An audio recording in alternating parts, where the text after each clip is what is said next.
जुड़ते हो तो आई होप आपको कोई भी दिक्कत नहीं आएगी स्टार्टिंग से लेकर लास्ट तक। तो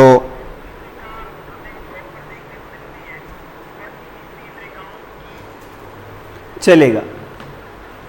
KM जी बिल्कुल, हेलो सर जी बिल्कुल, नमस्कार, आपका स्वागत।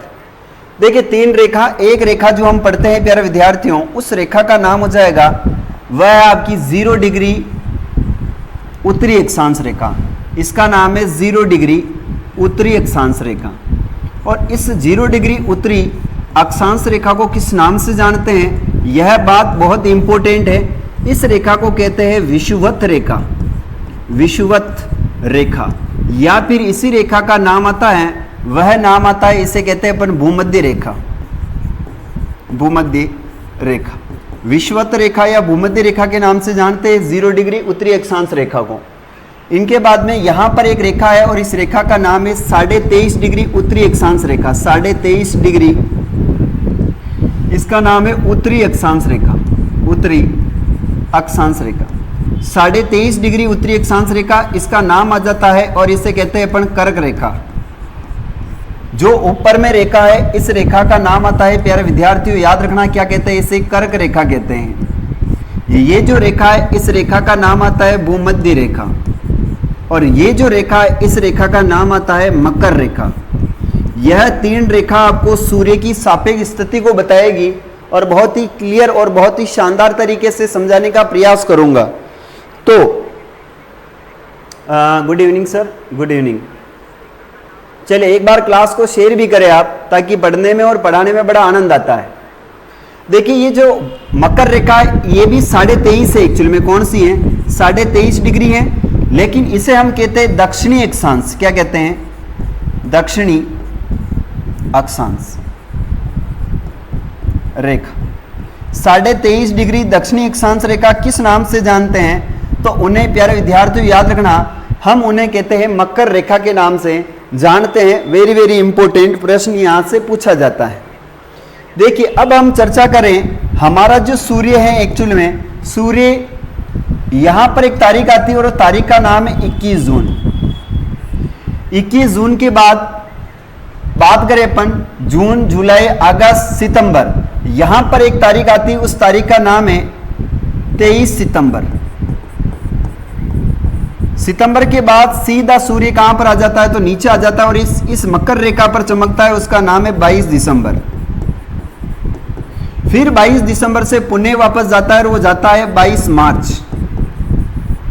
यानी सूर्य जो है वो याद रखना है प्यारे विद्यार्थियों, यह अपना सूर्य है और सूर्य हमेशा क्या करता है, सूर्य यानी पृथ्वी सूर्य की क्या करती है, चारों ओर चक्कर लगाती है। तो 21 जून को सूर्य जो है वो कर्क रेखा पर होता है। फिर यहां से वो सीधा चलता चलता कहां आता है, तो 23 सितंबर को भूमध्य रेखा पर आता है। 23 सितंबर से चलते चलते वापस वो 22 दिसंबर को मकर रेखा पर आता है। फिर 22 दिसंबर से चलता चलता वो 22 मार्च को कहां आता है, भूमध्य रेखा पर। फिर चलता चलता वापस वो जाता है 21 जून को कर्क रेखा पर। तो इस प्रकार से सूर्य क्या करेगा, अपनी जो गति है वो तय करता है, यानी पृथ्वी सूर्य के चारों ओर चक्कर लगाती है। तो इस चीज को समझने में काफी मदद मिलती है। 21 जून को सूर्य लंबवत कहां चमकता है, तो कर्क रेखा पर लंबवत होता है। 22 मार्च और 23 सितंबर को सूर्य भूमध्य रेखा पर लंबवत चमकता है। 22 दिसंबर को मकर रेखा पर क्या करता है, सूर्य सीधा चमकता है। यह बात आपको विशेष ध्यान रखनी है। अब सर यहां से क्या बात आती है, 21 जून को जब यहां पर चमकेगा तो इसे कहते हैं सूर्य का उत्तरायण होना। जब 21 जून को चमकेगा तो इसे कहते हैं सूर्य का उत्तरायण होना। क्या कहते हैं, सूर्य का उत्तरायण होना कहते हैं। 21 जून को याद रखना सबसे बड़ा दिन होता है, सबसे गर्म वाला जो दिन है वो भी यही होता है। यहां पर दिन बड़ा है तो रात सबसे छोटी होगी, याद रखना। दिन रात की अवधि कब बराबर होती है, तो 22 मार्च को और 23 सितंबर को दिन रात की अवधि बराबर होती है।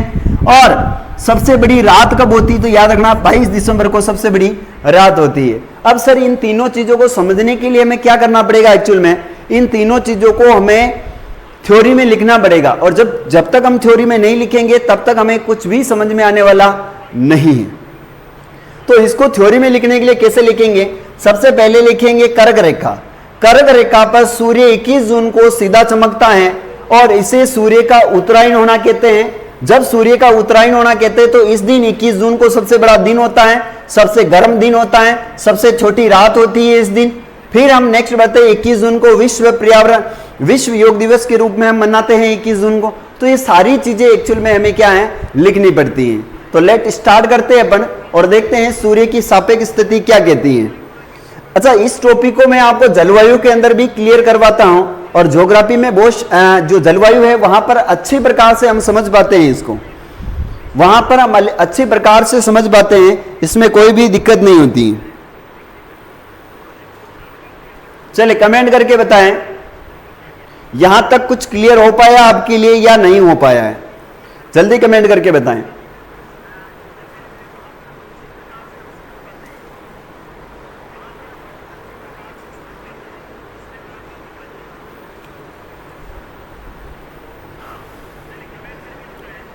चलिए लिख देता हूं मैं, सूर्य की सापेक्ष स्थिति क्या पढ़ रहे हैं अपन, सूर्य की सापेक्ष स्थिति, सूर्य की सापेक्ष स्थिति। सबसे पहली बार सूर्य जो चमकेगा वो कहां चमकेगा, तो वो आपके होगा 21 जून को कर्क रेखा पर होता है। 21 जून को सूर्य कर्क रेखा पर सीधा चमकता है, सूर्य कर्क रेखा पर सीधा चमकता है, कर्क रेखा पर सीधा चमकता है।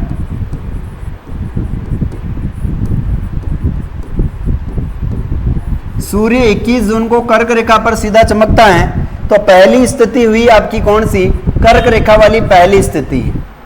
अब जब 21 जून को सूर्य जो है वह कर्क रेखा पर सीधा चमकेगा तो इस दिन को सूर्य की क्या कहते हैं, तो याद रखना इस को सूर्य का उत्तरायण होना कहते हैं, इसको सूर्य का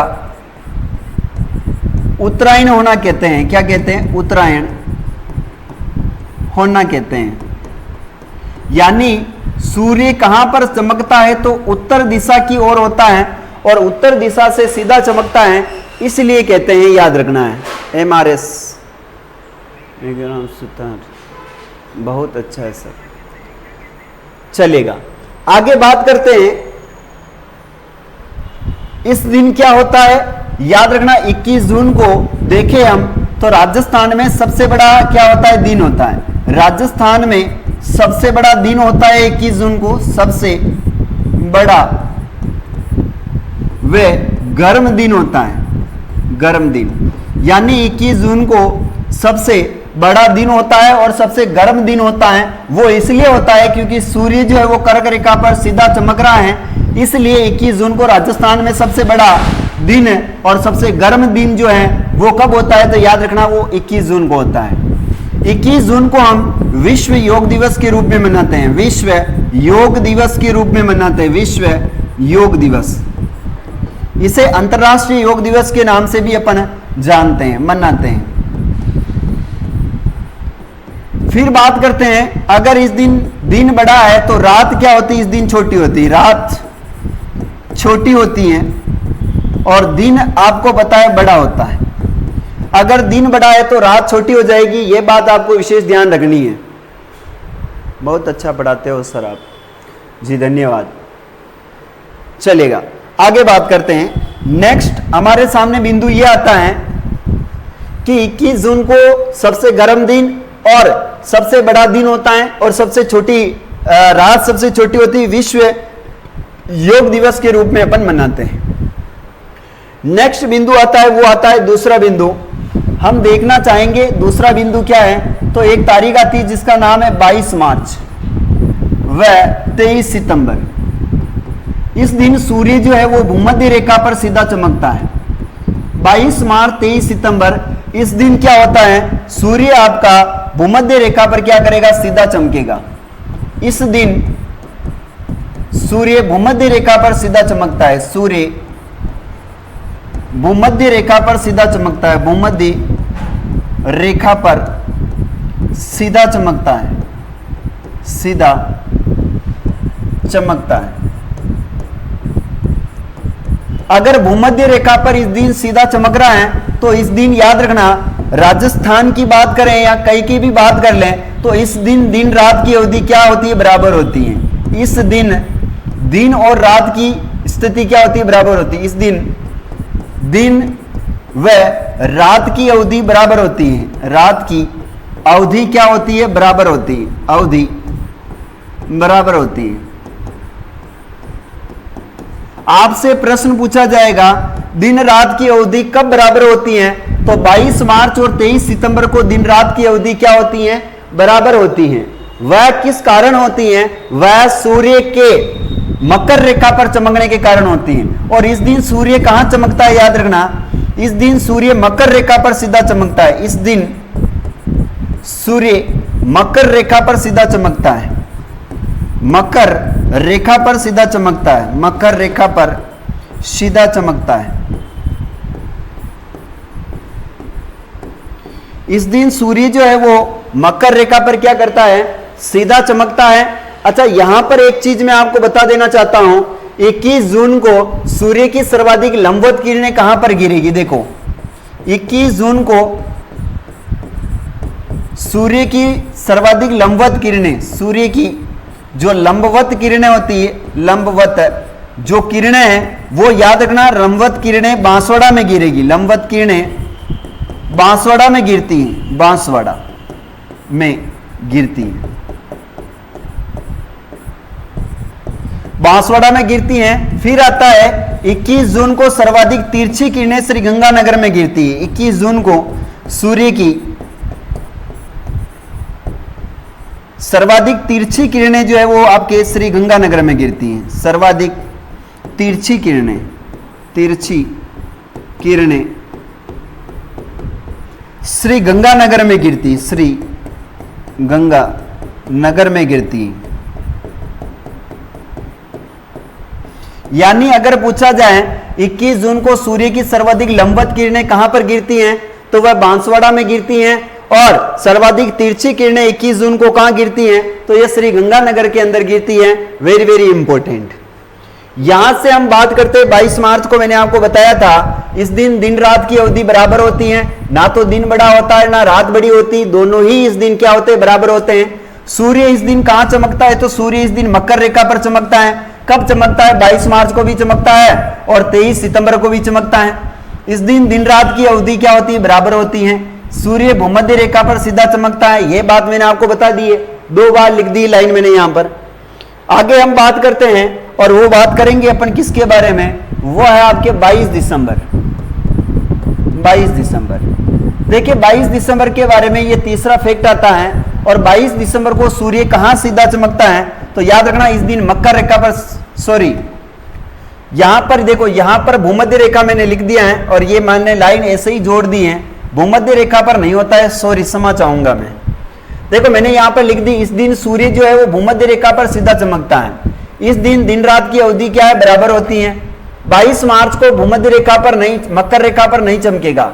22 मार्च और 23 सितंबर को वो चमकेगा भूमध्य रेखा, जो मैंने ऊपर लिख दी थी, लेकिन फिर भी मैंने नीचे वापस उसको ऐड कर दिया था, उसके लिए क्षमा चाहूंगा मैं।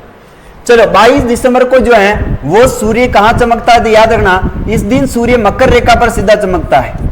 इस दिन जो सूर्य है वो मकर रेखा पर सीधा चमकता है। इस दिन सूर्य मकर रेखा पर क्या करता है, सीधा चमकता है। देखिए 22 मार्च और 23 सितंबर को मेरी गलती की वजह से मैंने आपको मकर रेखा बताया है, वहां पर रेखा भूमध्य रेखा है कि जो ऑलरेडी मैंने ऊपर लिखा हुआ था, है ना, तो इसमें कोई शंका वाली बात नहीं, आप इसे ध्यान रखिएगा।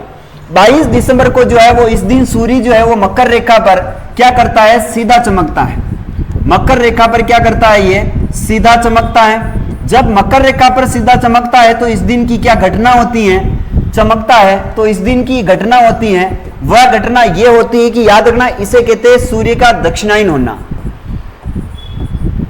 सीधा चमकता है, इस क्रिया को क्या कहते हैं, इसे कहते हैं सूर्य का दक्षिणायन होना। इसे सूर्य का दक्षिणायन होना कहते हैं, सूर्य का दक्षिणायन होना कहते हैं। सूर्य का दक्षिणायन होना का कब कहते हैं, तो याद रखना 22 दिसंबर को जब सूर्य मकर रेखा पर सीधा चमकता है उस दिन सूर्य का दक्षिणायन होना कहते हैं। वेरी वेरी इंपॉर्टेंट, याद रखना आगे बात करते हैं कि सर इस दिन होता क्या है, तो याद रखना इस दिन सबसे बड़ी रात होती है। इस दिन सबसे बड़ी रात व सबसे ठंडी रात होती है। सबसे ठंडी क्या होती है? रात होती है, ठंडी रात होती है। अगर यहां पर दिन बड़ा है तो याद रखना यहां पर सबसे बड़ी रात है, अगर रात बड़ी है तो क्या हो जाएगा? दिन छोटा हो जाएगा। दिन क्या हो जाएगा? दिन छोटा है।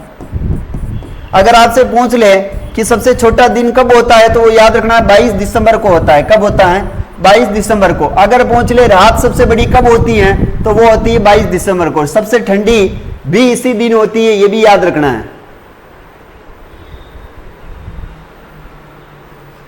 चले, जो भी जुड़े हुए वो कमेंट करके बताए एक बार मुझे, यहां तक क्लियर हुआ क्या?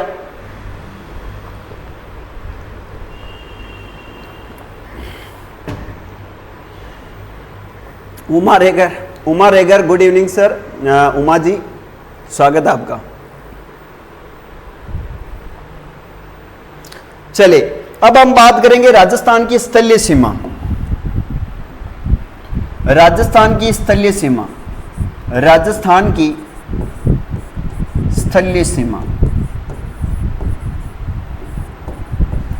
अच्छा, कुल राजस्थान की स्थलीय सीमा कितनी है? एक बार मुझे कमेंट करके बताइएगा कि राजस्थान की स्थलीय सीमा है कितनी है। जल्दी कमेंट करके बताएं मुझे कि राजस्थान की स्थलीय सीमा कितनी है।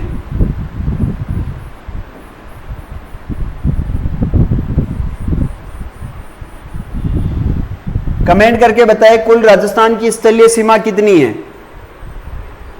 सर जी एक प्रश्न का उत्तर बता दो प्लीज। कुंभलगढ़ दुर्ग बनाते समय किसकी बलि दी गई थी? संदीप जी, कुंभलगढ़ दुर्ग बनाते समय किसकी बलि दी गई? मैंने तो आज दिन तक नहीं पढ़ा है, आपने पता नहीं कहां से पढ़ा है, तो आप ही बता दीजिए प्लीज, ताकि मेरे भी कभी एग्जाम में आए तो ये प्रश्न सही हो जाएं, है ना। संदीप जी, इसका आंसर आप ही दे दीजिए मुझे नहीं पता है, और मैं जो प्रश्न मुझे नहीं आता है उसकी मैं गारंटी भी कभी लेता नहीं हूँ, क्योंकि ऐसा प्रश्न आज दिन तक मैंने कभी सुना नहीं है कि भाई कुंभलगढ़ बनाते समय बलि दी गई हो। मैंने तो सिर्फ एक ही दुर्ग के बारे में सुना है, वो है मेहरानगढ़, राजा राम मेघवाल की वहां पर बलि दी गई थी। और आप बहुत स्मार्ट हो तो आप ही इसका आंसर दे सकते हो, मुझे तो इसका आंसर नहीं आता है ना। चलिए, आप ही इसका आंसर दे दीजिएगा मुझे। आगे बात करते हैं स्थलीय सीमा की, तो देखिएगा स्थलीय सीमा कितनी है। तो हम चर्चा कर रहे हैं राजस्थान की स्थलीय सीमा, और राजस्थान की स्थलीय सीमा टोटल की बात आती है तो ये स्थलीय सीमा है 5,920 किलोमीटर है। 5,920 किलोमीटर।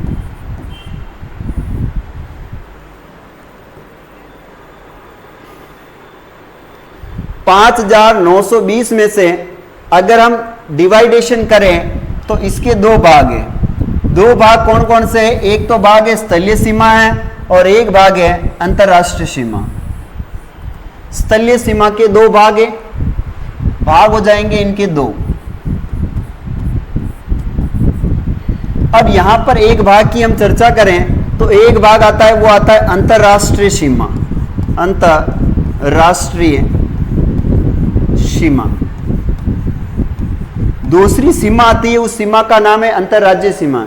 किसी सर ने मुझसे पूछा है गुरुजी, तभी मैं पूछ रहा हूं, मुझे भी नहीं आता है। हाँ, तो उन्हीं सर से पूछ लेना है ना, उन सर को कहना है आप ही बता दो, मुझे नहीं आता भाई, है ना। जैसे तुझे नहीं आता है वैसे मुझे भी नहीं आता है। और जिन सर ने आपको बोला है उस सर को बोलना कि एक बार आप कुंभलगढ़ है या मेहरानगढ़ है, ये श्योर कर लो आप। क्या पता उन्होंने मेहरानगढ़ पूछना चाहा हो आपसे और कुंभलगढ़ याद आ गया हो उनको, है ना। हो जाती है मिस्टेक। आप एक बार उनसे क्लियर करके पूछिए कि सर आपने प्रश्न मुझे मेहरानगढ़ के बारे में पूछा था या फिर कुंभलगढ़ के बारे में पूछा है, तो वो क्लियर कर देंगे कि हाँ मैंने कुंभलगढ़ के बारे में पूछा है। तो फिर उन्हीं से ही आप आंसर पूछेगा, सर इसका आंसर क्या है। मैंने सभी यूट्यूब के जितने भी टीचर हैं उन सब से पूछ लिया है, मुझे आंसर नहीं आया है ना। तो आप पूछ के बता दीजिएगा उनसे। आगे बात करते हैं, एक सीमा है जिसका नाम है अंतरराज्यीय सीमा है। अंतरराज्यीय सीमा। एक तो है अंतरराष्ट्रीय सीमा है और एक है अंतरराज्य सीमा। यहां पर अंतरराष्ट्रीय सीमा की अगर हम चर्चा करें तो ये हो जाएगी, याद रखना, 1070 किलोमीटर। राजस्थान अंतरराष्ट्रीय सीमा किसके साथ लगाता है? तो एकमात्र देश है जिसका नाम है पाकिस्तान। यानी राजस्थान किसके साथ सीमा बनाता है अंतरराष्ट्रीय सीमा? तो वह पाकिस्तान के साथ बनाता है, याद रखना। सर ये कोचिंग कहाँ है? ये कोचिंग मेवाड़ की पावन धरा कास्ट कला के लिए फेमस बस्सी में स्थित है। Mamta Chandawat, good evening sir, good evening. चलिए आगे चर्चा करते हैं। अंतरराज्य सीमा कितनी है? तो 4850 किलोमीटर है, 4850 किलोमीटर। अंतरराज्य सीमा 5 राज्यों के साथ लगती है, 5 राज्यों के साथ। अंतरराष्ट्रीय सीमा एक देश के साथ लगती है, जबकि अंतरराज्य सीमा कितने के साथ लगती हैं? तो 5 राज्यों के साथ लगती हैं। ये आपको ध्यान रखना है।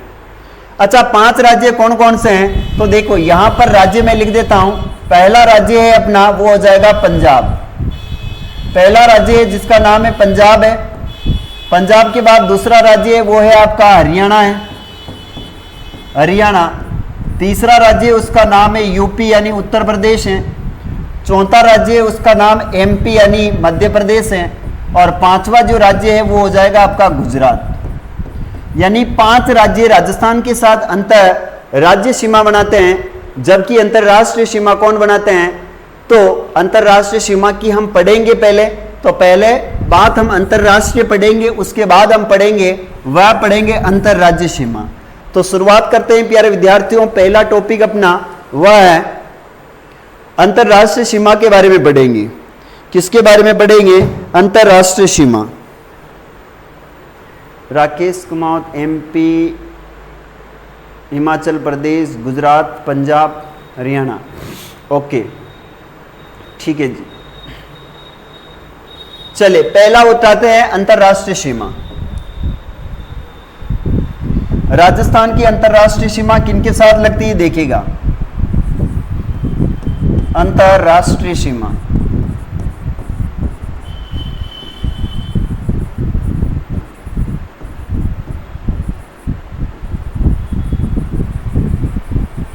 अंतरराष्ट्रीय सीमा से अगर कहीं प्रश्न पूछा जाए तो आपको विशेष ध्यान रखना है कि सर अंतरराष्ट्रीय सीमा एक्चुअल में क्या है और कितने किलोमीटर बनाती है।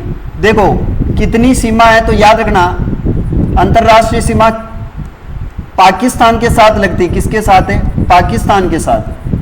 पाकिस्तान के साथ सीमा कितनी है? तो याद रखना सीमा ये लगाता है, वो लगाता है 1070 किलोमीटर। कितनी सीमा लगाते हैं? 1070 किलोमीटर। इसका प्रारंभ कहां से होता है? तो याद रखना इसका प्रारंभ होता है, वो होता है हिंदूमल कोट। प्रारंभ कहां से होती है? हिंदूमल कोट। हिंदूमल कोट कहां पर है? तो याद रखना यह है आपके श्री गंगानगर में। हिंदूमल कोट श्री गंगानगर। हिंदूमल कोट श्री गंगानगर से आपके अंतरराष्ट्रीय सीमा शुरुआत होती है, जो कि खत्म कहां पर होती है? तो याद रखना समाप्त कहां पर होती है? ये समाप्त होती है बाकासर गांव। बाकासर गांव है, बाकासर गांव सागड़ तहसील। बाकासर गांव सागड़ तहसील कहां है? तो याद रखना ये बाड़मेर में। यानी इंदुमल कोट से लेकर पाकिस्तान की सीमा के सारे गुरुजी मैंने सुना है फलोदी भी 30 किलोमीटर सीमा बनाता है। संदीप जी अच्छा सुना है आपने, संदीप जी अच्छा सुना है आपने। बनाता है वो, क्यों नहीं बनाता है? भैरव मुनि की बलि दी गई थी कुंभलगढ़ में। ओके, यशराज ने बता दिया है कि भैरव मुनि की बलि दी गई थी कुंभलगढ़ में। ठीक है यशराज, ओके। आज मेरे को भी पता चल गया है। अब मैं जब भी पढ़ाऊंगा तो ये चीज मैं ऐड करवा दूंगा, है ना। मुझे नहीं पता था वाकई में किसको बलि दी गई है। आप पता नहीं कहां से पढ़ के आते हो। आगे चर्चा करते हैं इस सीमा रेखा का नाम क्या है। सीमा रेखा, इसका नाम है, याद रखना इसका नाम है रेड क्लिफ रेखा। क्या नाम हो जाएगा? रेड क्लिफ रेखा। इस रेखा को किस नाम से जानते हैं? तो रेड क्लिफ रेखा के नाम से जानते हैं। अच्छा, इस रेड क्लिफ रेखा का निर्धारण कब किया गया? तो याद रखना, निर्धारण इसका किया गया था, निर्धारण वह हुआ था चुगदा से लेकर 17 अगस्त 1947। चुगदा से लेकर 17 अगस्त 1947 का इसको निर्धारण किया गया था। और इसका निर्धारण यानी इसका नाम किसके नाम पर रखा गया? यानी इसके जो निर्धारण करता है उसका नाम है सर रेड क्लिफ द्वारा। किसके द्वारा किया गया? याद रखना, सर रेड क्लिफ द्वारा, सर रेड क्लिफ द्वारा किया गया। यानी इस सीमा रेखा का निर्धारण जो है वो सर रेड क्लिफ द्वारा किया गया, इसीलिए इस सीमा रेखा का नाम रखा है रेड क्लिफ रेखा। क्या नाम रखा है? रेड क्लिफ रेखा रखा है, याद रखना है। इंदिरा गांधी के समय कुंभलगढ़ के फर्स्ट गेट पर मंदिर है भैरव मुनि का।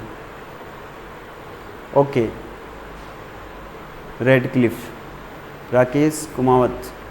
ओके जी राकेश जी, चलिए आगे बढ़ते हैं, फिर चर्चा करते हैं अपन। देखिए, निर्धारण हो चुका है, सर रेड क्लिफ के द्वारा इसका निर्धारण किया गया और यह एक काल्पनिक रेखा है, याद रखना। कौन सी रेखा है? तो यह रेड क्लिफ एक काल्पनिक रेखा है। ये ना याद रखना, ये आपके रेड क्लिफ जो रेखा है ये काल्पनिक रेखा है। ये कागजों में खींची गई थी। किसके द्वारा खींची गई? तो सर रेड क्लिफ के द्वारा है। पाकिस्तान कब भारत से अलग हुआ था? तो याद रखना, 14 अगस्त को पाकिस्तान अलग हुआ था भारत से। यह बड़ी इंपॉर्टेंट बात है, याद रखना है। साम्य कुमार मीणा साहब क्या कह रहे हैं? चलेगा। अच्छा, राजस्थान के कितने जिले अंतरराष्ट्रीय सीमा बनाते हैं? राजस्थान के 6 जिले अंतरराष्ट्रीय सीमा पर स्थित हैं। 6 जिले अंतरराष्ट्रीय सीमा पर स्थित हैं, अंतरराष्ट्रीय सीमा पर स्थित है।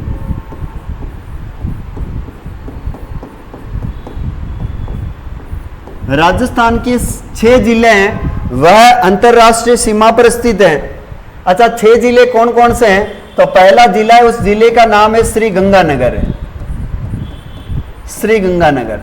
एक्चुअल में श्री गंगानगर कितनी सीमा लगाता है? तो याद रखना है 210 किलोमीटर की सीमा लगाता है श्री गंगानगर।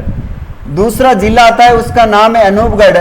और अभी इसके ऑथेंटिक आंकड़े नहीं आए हैं तो मैं इसके लिए डेस करूंगा। इसके अभी तक ऑथेंटिक आंकड़े जो है हमारे सामने नहीं आए हैं तो इसका मैं नहीं लिखूंगा। तीसरा जिला है, उस जिले का नाम है वह हो जाएगा आपका बीकानेर है। कौन सा जिला है? बीकानेर। और बीकानेर 168 किलोमीटर की सीमा बनाता है, 168 किलोमीटर है। इनके बाद चौथा जो जिला आता है उस जिले का नाम है जैसलमेर। चलो फलोदी ले लेते हैं, फलोदी। वैसे फलोदी के बारे में कहा जाता है कि ये 17 किलोमीटर की सीमा बनाता है, कहीं कहीं आपको 30 किलोमीटर मिलता है। पांचवा जिला है जिसका नाम है जैसलमेर और ये सर्वाधिक अंतरराष्ट्रीय सीमा बनाता है। 464 किलोमीटर क्या बनाता है? ये सीमा बनाता है, 464 किलोमीटर। छठे नंबर पर आ जाएगा वो है बाड़मेर और बाड़मेर बनाता है 210 किलोमीटर, 228 किलोमीटर की सीमा, 228 किलोमीटर।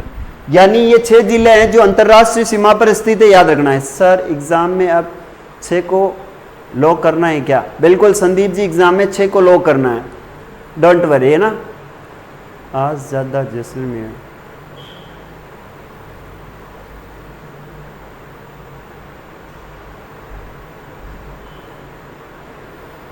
ठीक है, साम्या कुमार मीणा, साम्या कुमार जी, ठीक है साम्या कुमार जी। संदीप जी का आंसर भी ठीक है। ओके, चले आगे बढ़ते हैं।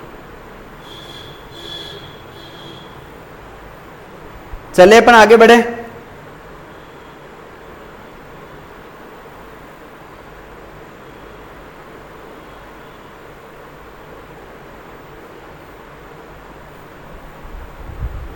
चलेगा।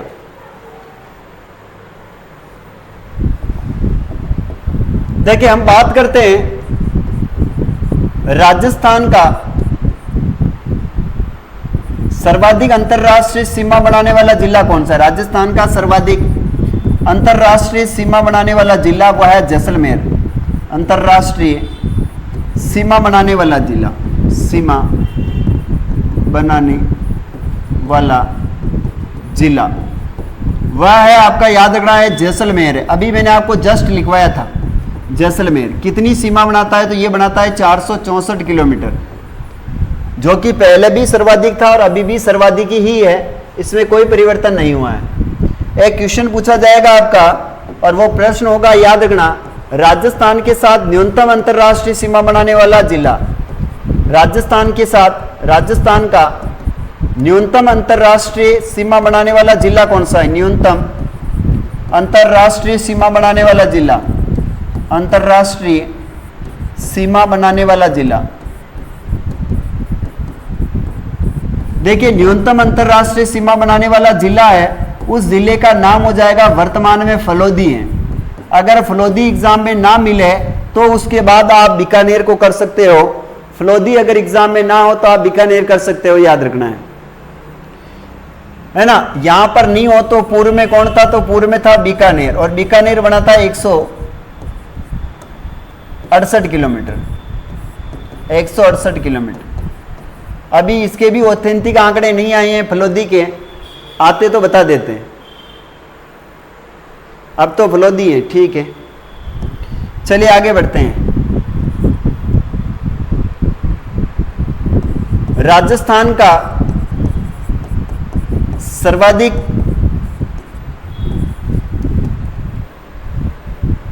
राजस्थान का अंतरराष्ट्रीय सीमा पर सर्वाधिक नजदीक स्थित जिला मुख्यालय कौन सा है? राजस्थान का अंतरराष्ट्रीय सीमा पर स्थित, अंतरराष्ट्रीय सीमा पर स्थित, सीमा पर स्थित सर्वाधिक नजदीक स्थित जिला मुख्यालय कौन सा है? राजस्थान का अंतरराष्ट्रीय सीमा पर स्थित सर्वाधिक नजदीक जिला मुख्यालय कौन सा है? जिला मुख्यालय, यानी ये पूछ रहा है आपसे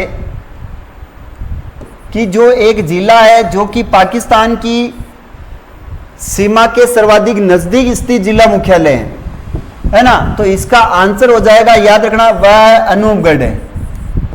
नया बन गया। अगर अनूपगढ़ नहीं हो तो पूर्व में कौन था? तो याद रखना, पूर्व में था श्री गंगानगर। पूर्व में जो जिला मुख्यालय पाकिस्तान की सीमा के सर्वाधिक नजदीक था वह जिला कौन सा था? तो वह श्री गंगानगर था। अभी वर्तमान में कौन है? तो याद रखना, अनूपगढ़ है, नजदीक अनूपगढ़ है, याद रखना है। अब बात करते हैं नेक्स्ट क्वेश्चन, वह है कि राजस्थान का अंतरराष्ट्रीय सीमा पर सर्वाधिक दूर स्थित जिला कौन सा है? अंतरराष्ट्रीय सीमा से सर्वाधिक दूर स्थित जिला मुख्यालय, अंतरराष्ट्रीय सीमा से सर्वाधिक दूर स्थित जिला मुख्यालय, दूर स्थित जिला मुख्यालय, वह जिला मुख्यालय याद रखना कौन हो जाएगा? तो वह जिला मुख्यालय अपना बीकानेर है। कौन सा हो जाएगा? बीकानेर है। ये ध्यान रखना है कि बीकानेर जिला मुख्यालय जो है वो अंतरराष्ट्रीय सीमा से दूर है, और नजदीक कौन है? तो नजदीक अनूपगढ़ या श्री गंगानगर है। वेरी वेरी इंपॉर्टेंट, ये बात आपको विशेष ध्यान रखनी है।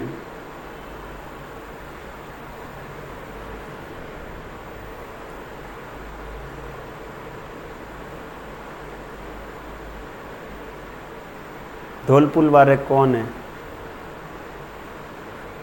अरे धौलपुर भी होता है, लेकिन इसको देखो, अंतरराष्ट्रीय सीमा से सर्वाधिक दूर स्थित जिला मुख्यालय, अंतरराष्ट्रीय सीमा से सर्वाधिक दूर स्थित जिला मुख्यालय है। वैसे धौलपुर का तो देखो, इसमें यह हो सकता है अंतरराष्ट्रीय सीमा पर स्थित, अंतरराष्ट्रीय सीमा पर स्थित सर्वाधिक दूर स्थित जिला मुख्यालय कौन सा है? चलो इसको मैं ना यहां पर धौलपुर कर देता हूं। देखो, अंतरराष्ट्रीय सीमा से सर्वाधिक दूर स्थित जिला मुख्यालय कौन सा है? तो इसकी तो लाइन हो जाएगी धौलपुर, और एक लाइन में नीचे लिख देता हूं, इसको समझना आप। अंतरराष्ट्रीय सीमा पर स्थित, अंतरराष्ट्रीय सीमा पर स्थित, सीमा पर स्थित सर्वाधिक दूर स्थित जिला मुख्यालय, सर्वाधिक दूर स्थित जिला मुख्यालय, स्थित जिला मुख्यालय,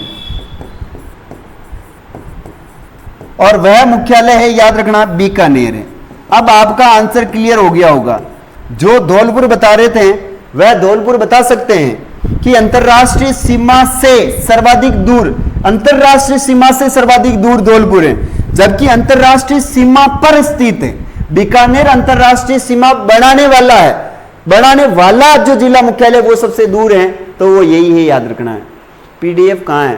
पीडीएफ अपना टेलीग्राम चैनल है, वहां जाइए आप और वहां पर ज्वाइन कीजिएगा। और टेलीग्राम चैनल का लिंक जो है वो बायो में दिया गया है, तो आप वहां से जाकर टेलीग्राम चैनल ज्वाइन कर सकते हैं। चैनल के बायो में दिया हुआ है टेलीग्राम चैनल, वहां से जाकर कर सकते हैं। अरुणा जी, अरुणा जी, चलिए आगे चर्चा करते हैं। अच्छा, ये बताए मुझे पाकिस्तान के कितने जिले, कितने प्रांत के कितने जिले अंतरराष्ट्रीय सीमा पर स्थित हैं?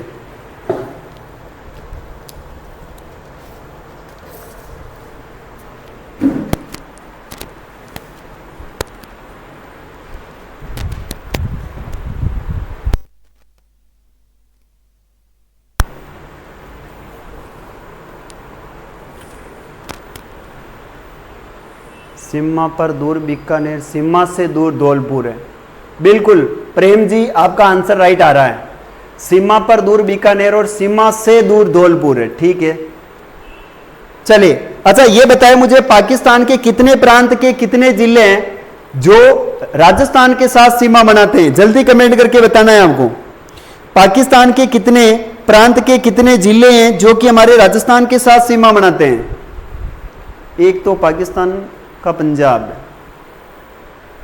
चले, दो प्रांत है, एक है सिंध प्रांत है और एक है पंजाब प्रांत। देखते हैं अपन।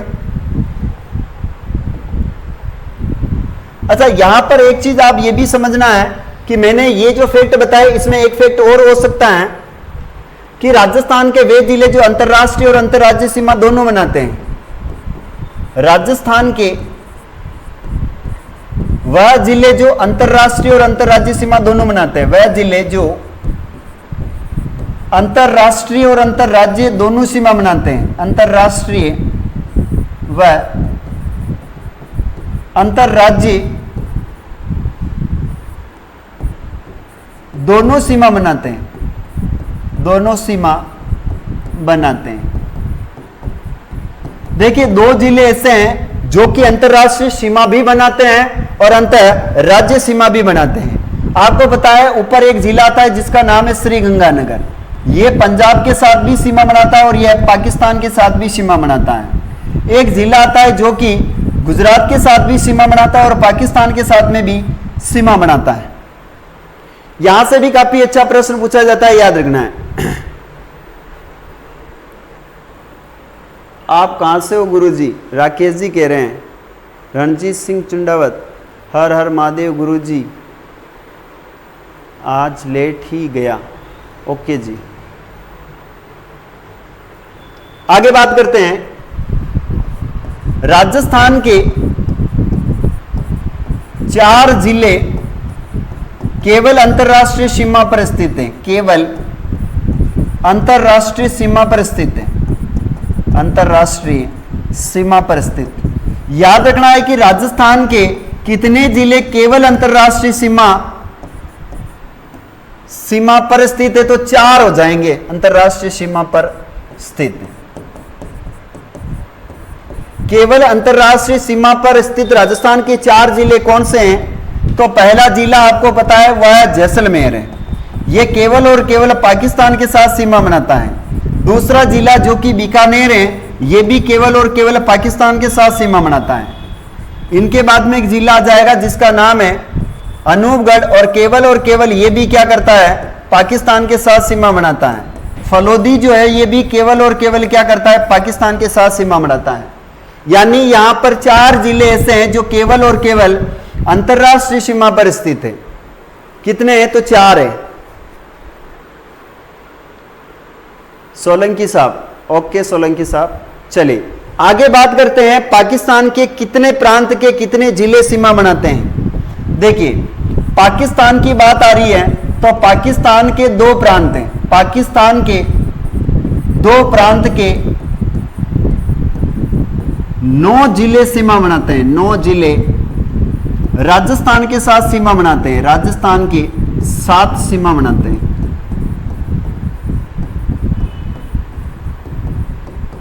पाकिस्तान के 2 प्रांत के 9 जिले जो हैं वह राजस्थान के साथ क्या बनाते हैं? सीमा बनाते हैं। अब 2 प्रांत कौन कौन से हैं? उन प्रांत की बात करें तो एक प्रांत अपना इधर आ जाएगा और एक प्रांत अपना इधर आ जाएगा।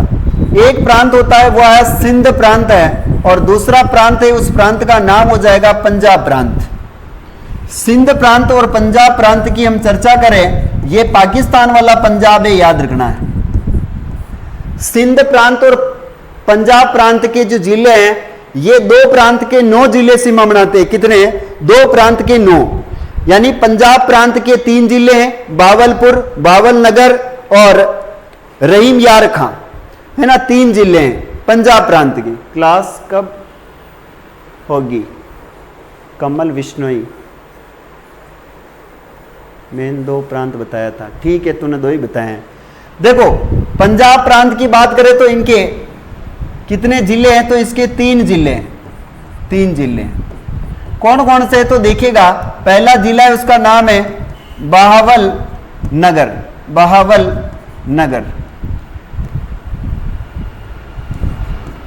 बहावलपुर, बहावल नगर और रहीम यार खां।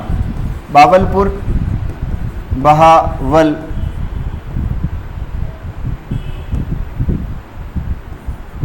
वलपुर। अच्छा, आप कमेंट करके बताएं कौन कौन। सर जल्दी जल्दी पढ़ाओ ना, गोविंद सिंह जी कह रहे सर जल्दी जल्दी पढ़ाओ। ठीक है, बहावलपुर, बहावल नगर और एक है रहीम यार खां, तीसरा है रहीम यार खां।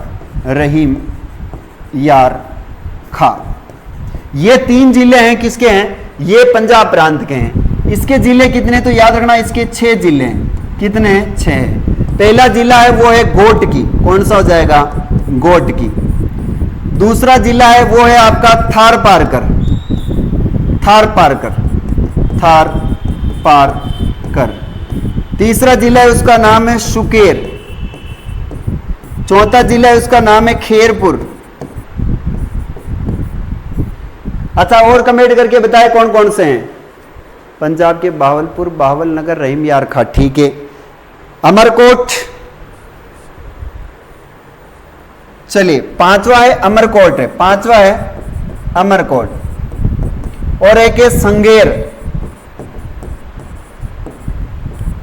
संगेर, सुंगर, सुंगर।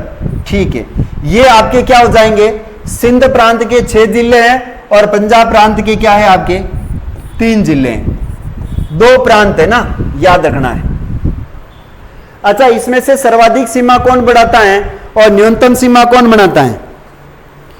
याद रखना, पाकिस्तान के साथ सर्वाधिक सीमा बनाने वाला वो है बहावल नगर है। इसमें से सर्वाधिक सीमा कौन बनाता है? राजस्थान के साथ।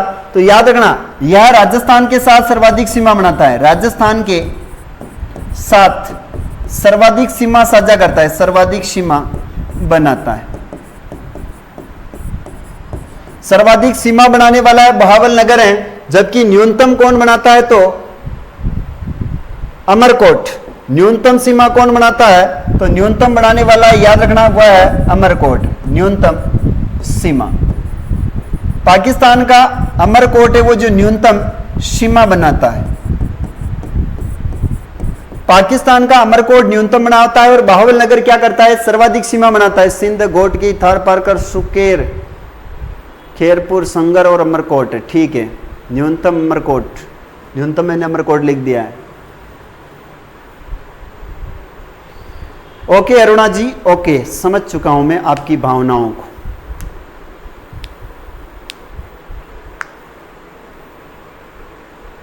चलेगा, यहां से एक चीज मैं आपको क्लियर करवाने देना चाहता हूं वापस पुणे।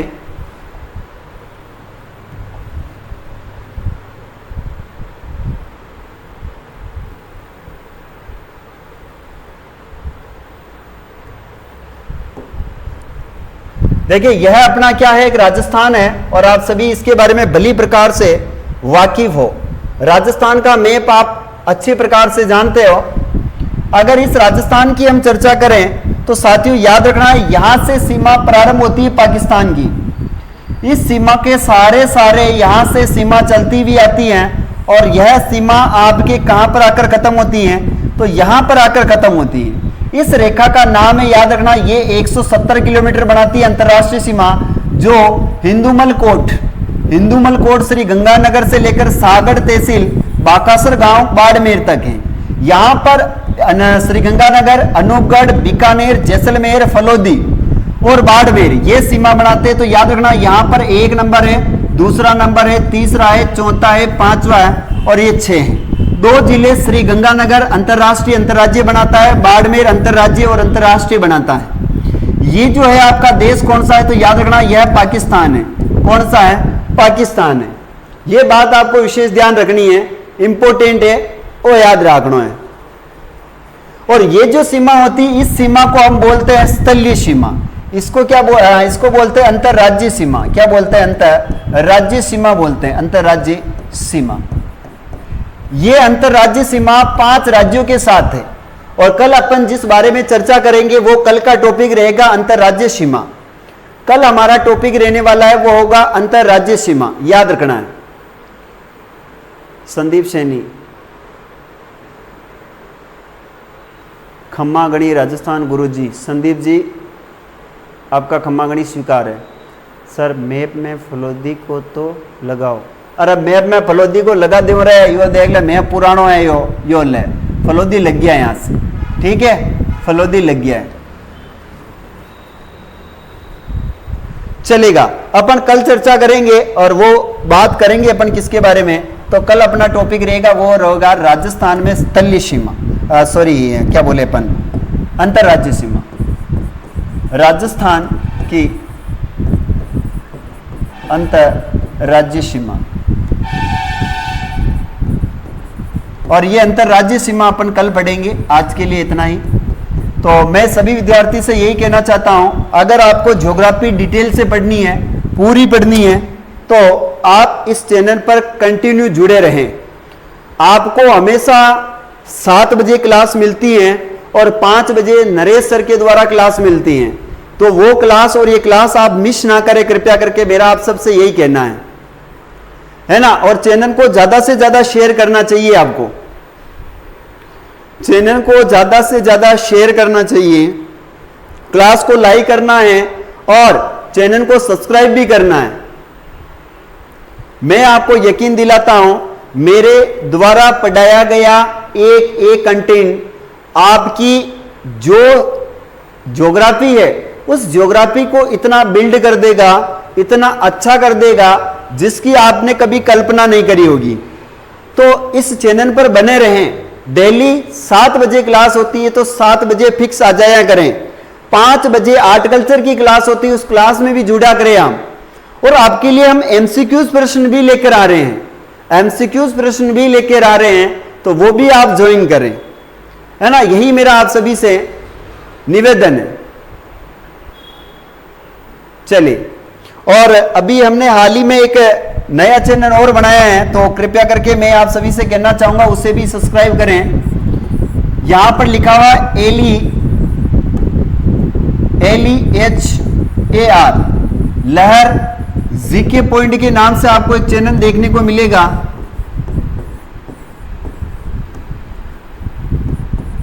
इस चैनल को आप सब्सक्राइब कीजिएगा, आप सबसे यही रिक्वेस्ट है ना। इस चैनल को भी आपको सब्सक्राइब करना है, सपोर्ट चाहिए इसको भी, तो आप कमेंट करके इन्हें भी सपोर्ट कीजिएगा, है ना। लहर जीके पॉइंट नाम से एक यूट्यूब चैनल है, इसे भी आप सपोर्ट दीजिएगा, आपका प्यार दीजिएगा। मैप की क्लास कब होती है? एमसीक्यूज की क्लास, ठीक है, एमसीक्यूज की क्लास भी होगी 6 बजे से 7 बजे तक होगी, वो 6 से 7 बजे होगी। चलिए आज के लिए इतना ही। शुभ रात्रि सभी को, गुड नाइट। आप सभी का बहुत बहुत धन्यवाद। आप मेरे साथ जुड़े हैं तो आपका कोटि कोटि आप सभी को धन्यवाद। मेरी तो आज पहली क्लास है सर। ओके प्रेम जी, आपकी पहली क्लास है और बहुत ही अच्छा आपको यहाँ पर पढ़ने को मिलेगा। और चैनल को अपने सभी ग्रुपों के अंदर शेयर कीजिएगा। मैं देखना चाहता हूँ जो विद्यार्थी है जो मेरे साथ जुड़ते हैं, बस उनसे मैं एक ही चीज़ कहता हूँ, आपका प्यार और विश्वास ये हमारे ऊपर हमेशा बना हुआ रहना चाहिए, क्योंकि आपके विश्वास और भरोसे के बलबूते पर हमने कुछ ऐसा बड़ा टास्क लिया है जिसको आप ही पूरा कर सकते हैं। तो मेरा आप सभी से यही कहना है कि चैनल को सब्सक्राइब कीजिएगा, ज़्यादा से ज़्यादा शेयर कीजिएगा, सभी ग्रुपों के अंदर इसे डालिएगा आप, ताकि वो विद्यार्थी अपने साथ जुड़ सके। तो आज के लिए इतना ही, मिलेंगे अपन कल, तब तक के लिए शुभ रात्रि। जय हिंद, जय भारत।